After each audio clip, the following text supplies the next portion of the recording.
Hello, brothers and sisters. My name is Sis Dianne, and welcome to Word from Home. I'm going to share with you my reflection on today's Gospel, the parable of the workers in the vineyard. It is about several workers who are hired by a landowner at different times of the day. The first batch of the laborers were hired by around 6 a.m. and they agreed to the landowner they will be paid the daily rate. And throughout the day, the landowner added more and more men to work for his land. Maybe at 9 a.m., 12 p.m., and even at 5 p.m., which means only 1 hour left to work. And at the end of the day, the first laborers expect to be paid more since they worked longer hours than those who were hired last. But then they were all paid equally. So they started to grumble and get mad. As I reflect in this parable, I noticed two different characters in the story. The first laborers and the last laborers. The first laborers worked the whole day and they received the standard rate as promised.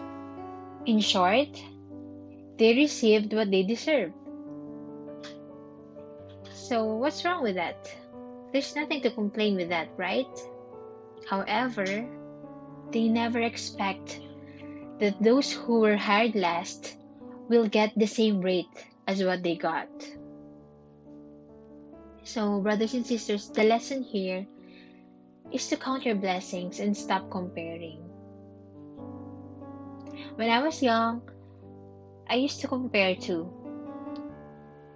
With my classmates, with my friends, like, sana all ganito, sana all ganyan.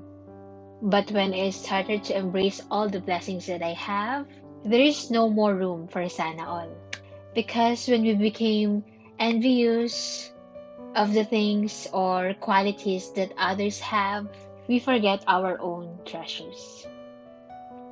The second character of the story is the second laborers.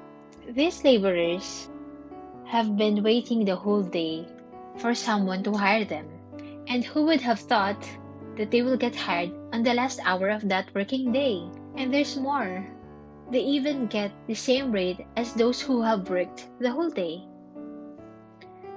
Is it unfair? No. Actually, that was unexpected. Their story reflects God's blessings to us. Especially when we are in the situation that we feel down and we think that we are in the most sad moments of our lives. God will never leave us. He will send people, friends, to help us. Like for me, from my previous work, I remember I was so exhausted physically and I'm very stressed. To the point that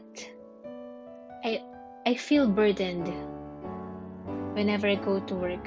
But then, I need money, I need my salary, so I kept going, I kept coming to work. Later on, I didn't notice that I'm being attached with my colleagues that turned out to be my family here in UAE.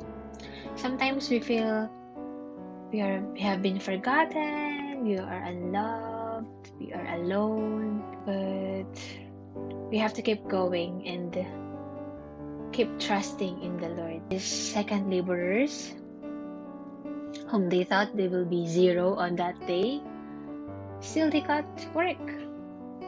Plus, they got more than what they deserve. And to summarize my reflection, I realized that our life here on earth is measurable.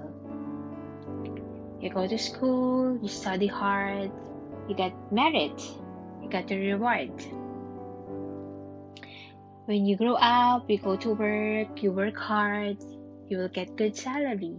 There is equivalent reward in every hard work that we do. On the other hand, the kingdom of heaven is immeasurable.